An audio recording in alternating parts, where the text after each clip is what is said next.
Hey everybody, welcome to Twin Talk, a video discussion show where twin brothers Chris and Kevin drink and draw while talking about comic books, movies, and all things pop culture. We are your hosts, Chris Hart, Kevin Hart, and today we are talking about Doctor Strange in the Multiverse of Madness.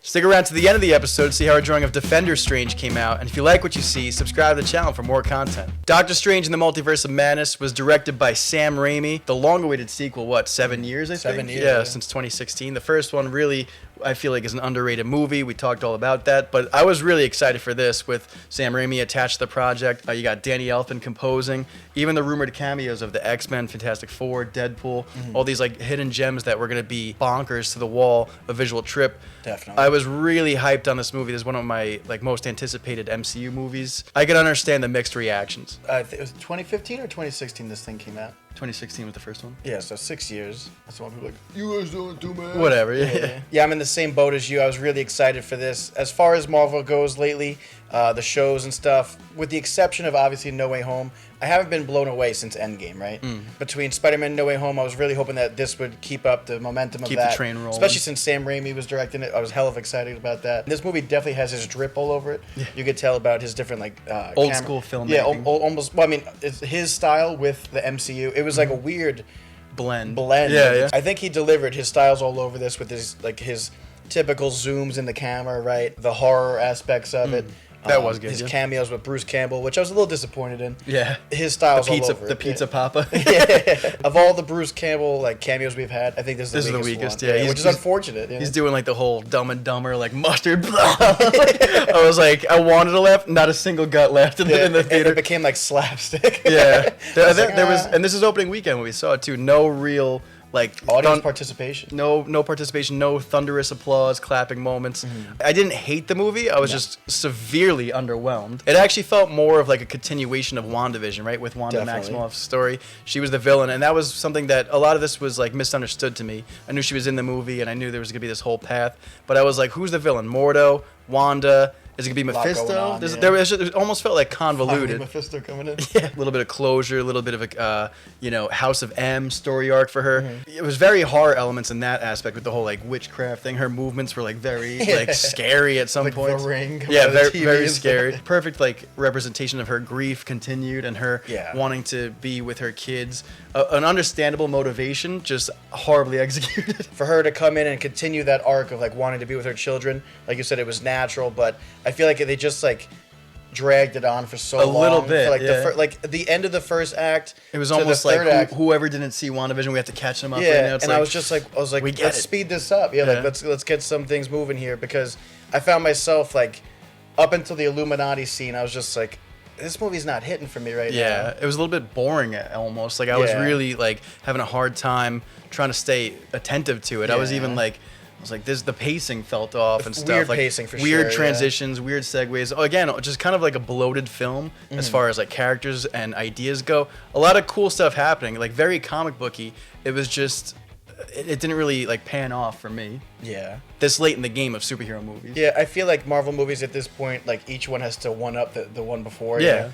And that is almost to its downfall at this point. As much as I love all that stuff, I feel like this movie, if they just dialed it down a little bit, kept it it was a pretty self-contained story for a multiverse movie. I feel like if they just made it a little shorter, a little bit more narrow-minded, it would have benefited from that. See, I liked those elements of the wild and wacky, again, comic booky aspects, and I actually kind of wanted to see more. The first movie was so mind-bending and mind-blowing to me visually that, like you said, I wanted to see it one up itself. It didn't blow me away as trippy as I thought this was going to be bonkers. I expected a little bit more, and I just left kind of flat. But like you were saying before too about the hype of this movie, when we saw that trailer where everybody heard Professor X, right? Oh my gosh, yeah. Everybody lost their minds, and then the hype train got built for this movie. Everybody's like, what's coming? Fantastic Four, X-Men, Deadpool, this, that. You get some of that, obviously, with the Illuminati. You have, That was great. That was amazing, yeah. Seeing John Krasinski finally portraying Mr. Fantastic. Dude, I was not ready for that. That was Did not really, expect really that. cool. And especially with John Watts leaving as director this week, that leads me to believe that Krasinski's probably going to direct Fantastic Four. That'd be cool. I feel like that's the only logical conclusion at this point. He's going to Ben Affleck and this thing. And I love that they even like mentioned about, did you have a wife and children and stuff? It's like, yeah, Sue, and then the kids and stuff. It's like, just give it to me. Yeah. And then I just loved seeing the four on his chest. He was perfect. He's perfect, just like everybody thought he was, and I can't wait to see more of that. Leaning into all these different cameos and multiverse stuff, we see Professor X in his 97 cartoon chair. Yes. Which with was the theme. Incredible. With the theme from the cartoon. Incredible.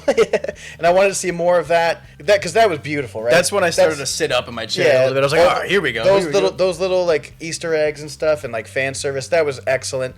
But at the same time, too, for a movie called Multiverse of Madness, I almost wanted more multiverse stuff, more madness. Yeah. Like, I felt like it was pretty, like, you know, safe almost. Safe. Yeah, they only went to one or two different places. Like, I want it all. Mm-hmm.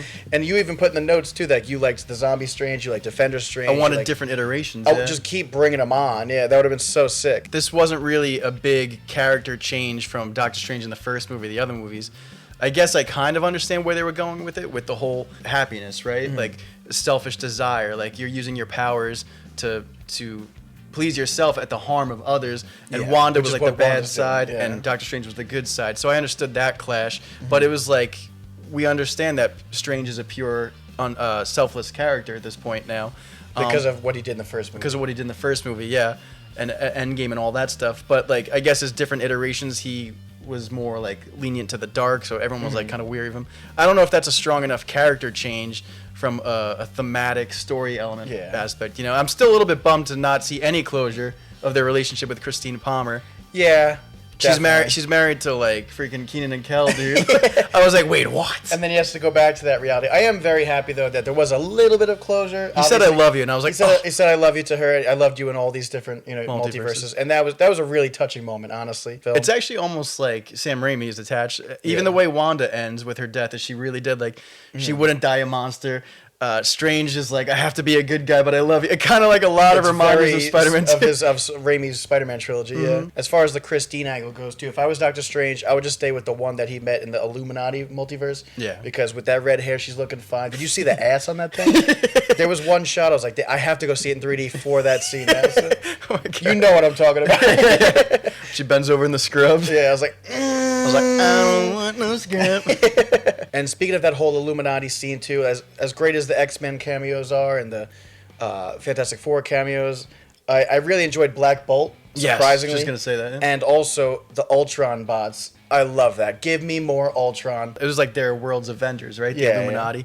That was really cool. Black Bolt, I'm glad they gave him a little bit of justice. A little bit of respect. More comic accurate in the suit. His death was brutal. Even people in the theater. That was the one moment people were like, oh my God. Everybody sat up and was like, oh. That was so sad. I was like, oh my gosh. Vicious, yeah. The way she killed everybody in that scene, even Mr. Fantastic. She like ripped him apart like spaghetti. It was crazy. And then his head popped. Shredded him like paper. I was like, no. That better not be the last of him, too. No. I mean, obviously, there's different multiverses, so maybe we'll get one in our universe. And that was a scary sequence. She almost reminded me of, like, the What If yes.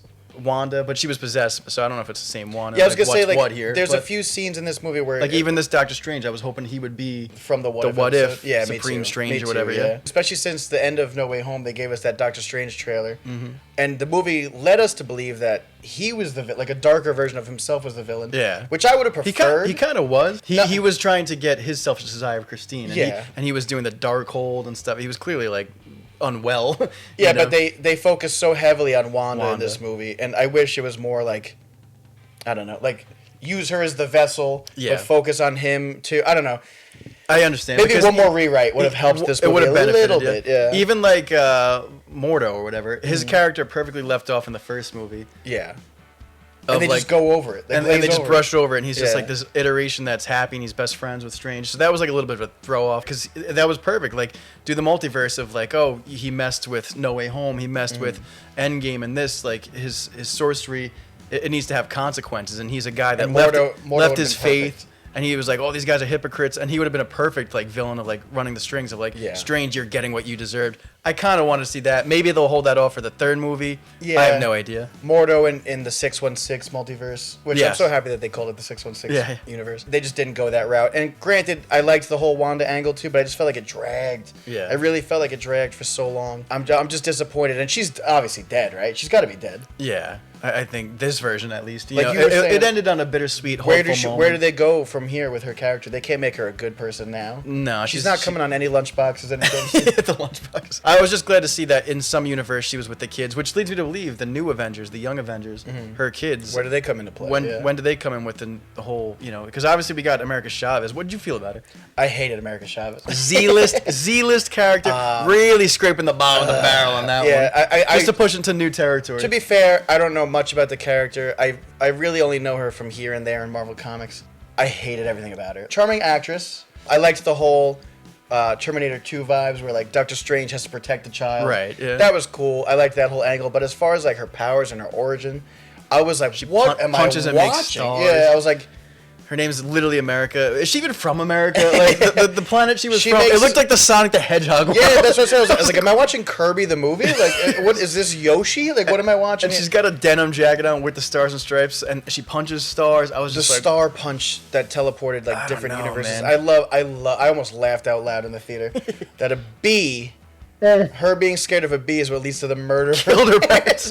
And obviously, like, we're going to see more of her, unfortunately. And she's going to meet her parents eventually. Both moms are going to show back up. Everything about this character, I just, nothing for me at all. Take it back. Yeah. Send it back. I don't know if it's even a great comic book character, let alone a live action film character. Like, exactly. Was anyone even asking for this? Send it back. Like there's so many more interesting characters from the Marvel Universe that you can use and explore than America Chavez. Yeah. Like, come on. What was your favorite scene of this thing? I've really enjoyed the scene at the end where Doctor Strange is fighting his evil version of himself in like the dystopian Sanctum, which I thought was a great set. A lot of good set pieces. There was, but that one was just like, I was like, damn, that's really cool. But when they're doing the music chords, right? And you got Danny Elfman's score. Like literally coming to life, and they're fighting, and it's back like, and forth. The music's playing as the notes hit, and he's sending it back, and then like that one harp chord that's like, bing. That was just funny. It almost felt like Fantasia or something. Yeah. It was really cool. Very well directed, very well thought out. It looked great, sounded great. I just thought that was a really very specific scene that was very like you said, cartoony, comic booky, but worked, and it was very well made. I was gonna say that too, but honestly, we saw it online. They released it, that first opening scene with the bus and this like giant starro octopus creature. That was really cool. I thought just Doctor Strange fighting in New York with this giant menace and people running. I'm a sucker for like that, like you said, like classic cartoony comic booky stuff.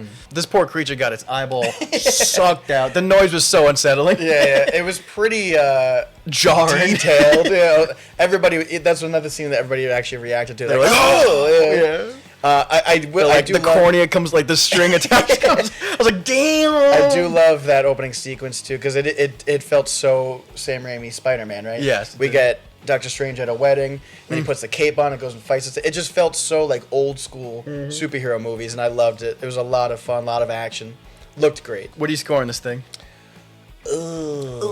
We raved about the first Doctor Strange. We just superior, definitely superior. But I feel like we didn't give it enough credit because it's an underrated Marvel film. It's not a top 10, but it's such a good movie. This one did not live up to that. Not at all. And I feel like this falls more, unfortunately, in like Thor: The Dark World territory. Yes. As much as this is a good Sam Raimi. Wasp. Yes. This feels a lot like Ant-Man and the Wasp, where it's like almost like a throwaway. You could have it on in the background. It feels like a filler issue of a comic book. I'm gonna give it a 6. I want to give it a 6.5, but I don't know, man. Like it's barely passing. I'm gonna give it a 6. It's just entertaining enough. Yeah, it's not really memorable, not really rewatchable in my opinion. I was very dissatisfied with it. I almost gave it a 5.5. Wow, yeah. But there are cool elements that I do like about it. It was bold enough in like conception, in execution. It didn't deliver for me. I'll bump it up to a 6 as well. Yeah, I agree with that. The ideas are there, the filmmaking is there. I just feel like the story and execution of that story kind of throwaway is just very mid. What did you guys think about Doctor Strange in the Multiverse of Madness? Let us know in the comments below. Anyways, that about wraps up today's episode of Twin Talk. If you like this video, give it a thumbs up, comment below to join the discussion, and don't forget to subscribe to the channel for more content. We'll see you next time. Peace!